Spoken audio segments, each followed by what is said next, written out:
Temos aí delações no Supremo Tribunal Federal. Olha, o Alexandre de Moraes, imagina aí que ele não sabia o tanto de delações que teriam contra o Bolsonaro aí nas testemunhas do processo do golpe no dia 8 de janeiro. Inclusive, ex-ministros de Bolsonaro o delatando. Isso que é a pior coisa.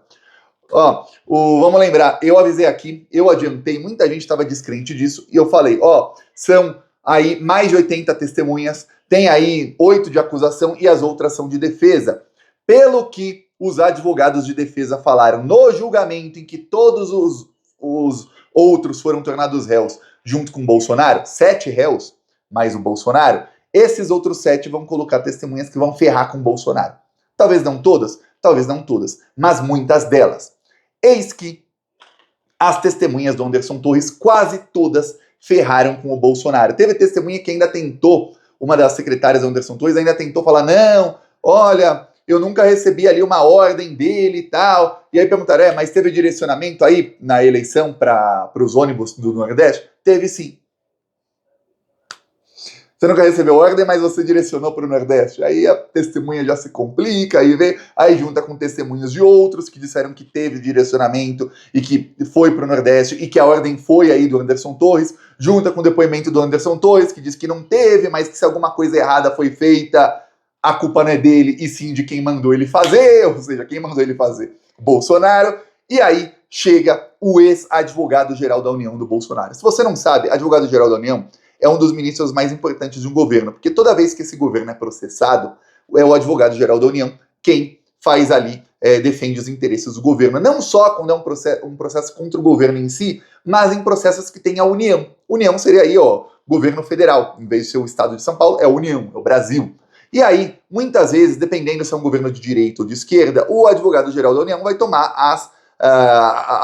as providências que o presidente quer que ele tome, porque é um presidente de direita ou de esquerda. Exemplo, um processo aí de trabalhadores contra a União. Num governo de esquerda, o advogado-geral da União vai tentar fazer um acordo. Num governo de direita, vai falar, enrola isso aí por 100 anos e que se dane. Só para te dar um exemplo. Pois bem, o Bolsonaro tinha o seu homem de confiança. Então esse aqui é o Bruno Bianco, ex-advogado-geral da União do Bolsonaro. Ele substituiu, sabe quem? Que era advogado-geral da União dele, depois foi ministro da Justiça, que era o André Mendonça. Para você entender como advogado-geral da União é um cargo de confiança, muitos advogados-gerais da União chegam ao Supremo Tribunal Federal. O Toffoli foi aí, trabalhou na AGU no primeiro governo Lula e depois foi indicado pelo Lula para a STF. Só um exemplo aí. O André Mendonça é outro exemplo aí. E o Bruno Bianco tinha aí as mesmas pretensões caso o Bolsonaro ganhasse a eleição.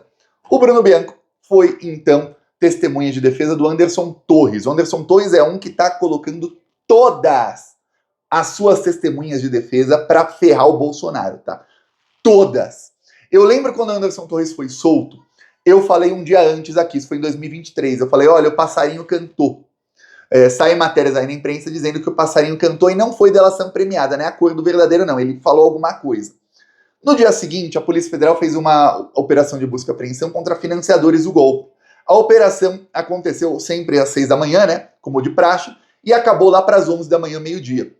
5 da tarde saiu a soltura do Anderson Torres. E eu falei aqui, não sei, não tenho detalhes, mas tudo indica que o Anderson Torres, que foi ministro da Justiça do Bolsonaro, ele ajudou ali a bloquear as estradas, logo depois da eleição do Lula, ele colocou a Polícia Rodoviária Federal para proteger os caminhoneiros que bloqueavam as estradas e não para tirá-los de lá, e depois, e antes, ele impediu petistas de votarem. Pois bem, o Anderson Torres, ele foi preso, parece que ele cantou, e que naquela operação descobriram algo que era o que ele tinha cantado, e aí falaram, realmente ajudou aí, pode ser solto. Eu li aqui o alvará de soltura, expedido pelo Alexandre de Moraes, que diz exatamente que a prisão do Anderson Torres cumpriu o seu objetivo. Falei, o objetivo era ele falar aí alguma coisa e mostrar que está cooperando, e não que ele é um inimigo das investigações. Aí quando ele começou a cooperar, foi solto. Pois bem, continuar cooperando, viu? Porque se o objetivo de todo o Brasil é ver o Bolsonaro preso, o Anderson Torres hoje é um dos que mais está nessa aí, viu? Bruno Bianco chega lá, ex-advogado-geral da União e homem de confiança, braço direito do Bolsonaro, e é perguntado por Paulo Gustavo Gonet Branco, atual procurador-geral da República, que é quem faz a acusação, se, olha, O Bolsonaro achava que a eleição foi fraudada, sim ou não? Você chegou a avisar para ele sobre alguma coisa disso? Ter conversa com ele sobre isso? E o Bruno Bianco disse o seguinte: eu avisei o Bolsonaro que a eleição foi completamente transparente, que não teve fraude, que não teve nada de errado na eleição. Ele não quis me escutar. Ai. Depois, as estradas foram fechadas. O advogado-geral da União está falando aí, inclusive insinua aí, não é uma insinuação assim, nossa, tá insinuando diretamente, mas é uma insinuação que o Bolsonaro, por não aceitar o resultado da eleição, mesmo avisado que não teve problema nenhum na eleição, que foi tudo transparente, ele mandou fechar as estradas. Se você juntar isso vai ser feito pelo Procurador-Geral da República na próxima fase do processo, que é juntar o depoimento das testemunhas com o material probatório. Se você juntar o depoimento dele, que é praticamente uma delação despremiada, não ganhou nada para fazer isso, mas delatou, com o material probatório que mostra ali, tem uma conversa da esposa do Tenente Coronel Cid com a filha do general que era o chefe que ameaçou o STF quando teve o golpe na Dilma, Vilas Boas, e as duas falou ali, e uma falou, Bolsonaro mandou os caminhoneiros fecharem as estradas. Isso ali foi também no mesmo dia, que foi o dia seguinte à eleição. E aí os caminhoneiros já estavam ali no movimento de fechar as estradas, resolveram fechar as estradas, e ali a Polícia Rodoviária Federal, e eles fecharam só estradas federais, porque se fechasse estradas estaduais, os governos estaduais iriam mandar a Polícia Rodoviária Estadual ou a PM. Como era estrada federal, não é jurisdição da PM. Era de quem? Polícia Rodoviária Federal. E ali o Anderson Torres, ele fez com que, o depoimento do Bruno Bianco não fala isso porque ele defende o Anderson Torres, né? Ele acusa o Bolsonaro para defender o Anderson Torres.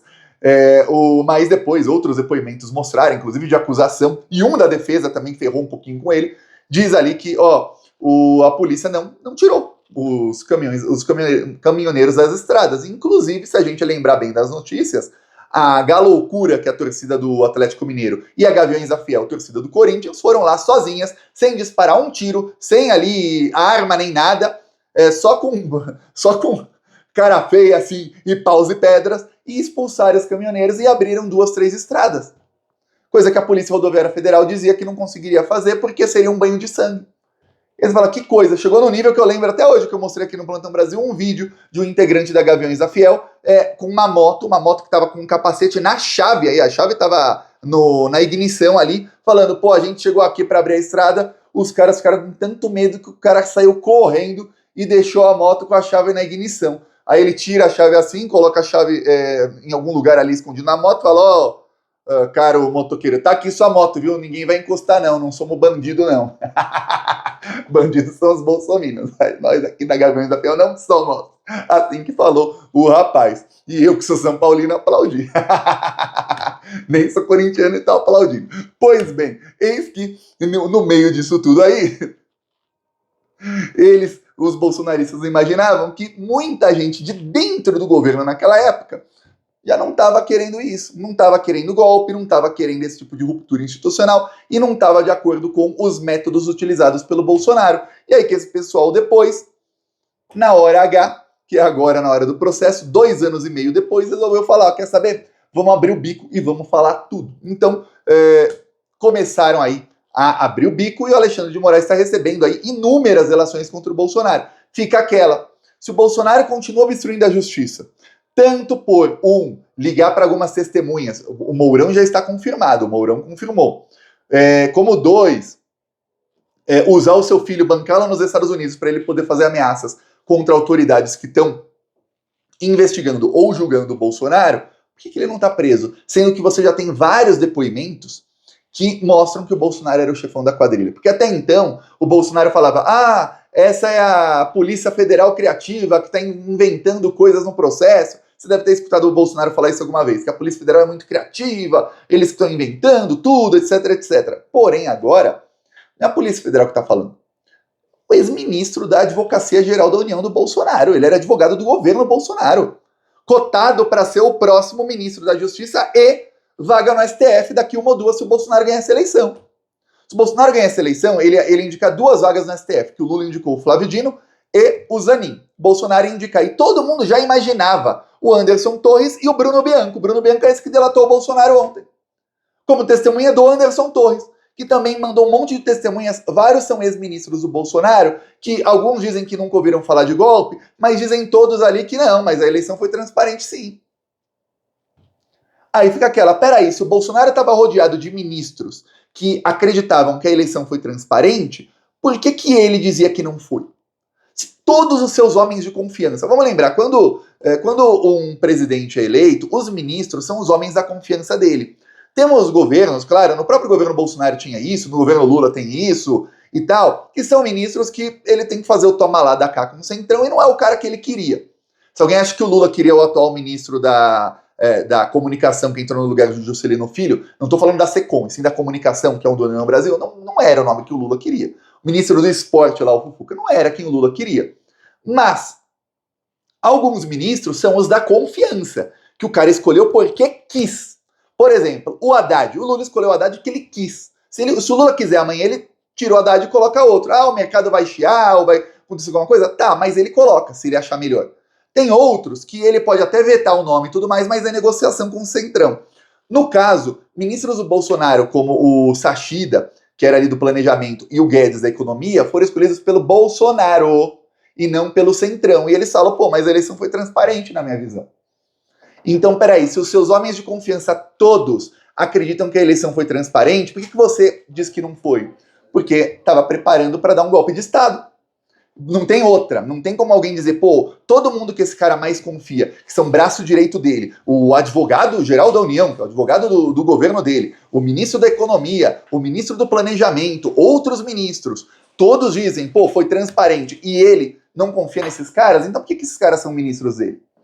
Ele não confia muito nesses caras, pelo visto. Ah, é porque esse cara tá querendo dizer que a eleição é roubada para dar golpe de Estado, que é o que o Bolsonaro estava tentando fazer.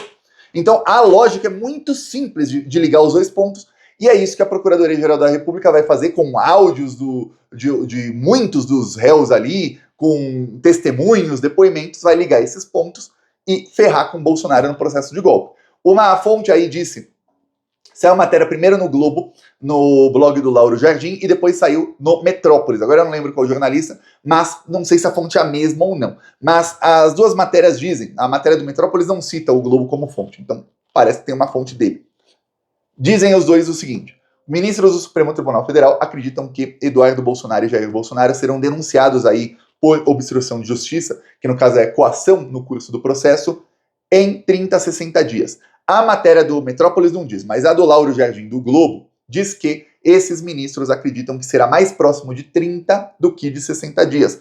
Não de agora, e sim de quando a investigação foi aberta, que foi aí na semana passada, ou no começo dessa semana. Não, sexta-feira da semana passada, né? Faz uma semana. Então, se forem 30 dias, faltam aí mais 3 semanas e meia. Se forem aí um mês e meio, faltam aí mais 4, 5 semanas. É isso que dizem aí ministros do STF sobre essa investigação contra Eduardo e o Jair Bolsonaro na Procuradoria-Geral da República. Porém, fontes aí ouvidas por outros veículos dizem, principalmente da PGR, que deve ser pedida aí alguma medida cautelar a mais contra o Bolsonaro.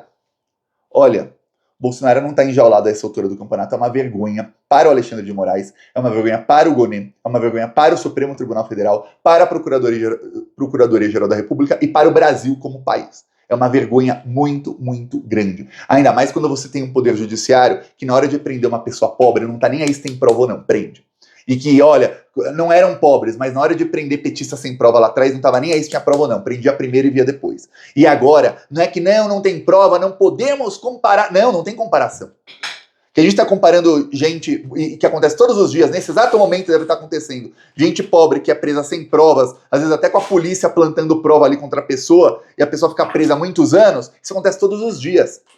E aí você tem gente com todas as provas possíveis, que são réus confessos até, eles mesmos gravam vídeos se incriminando e continuam soltos. E aí a gente fala, pô, como é que pode isso?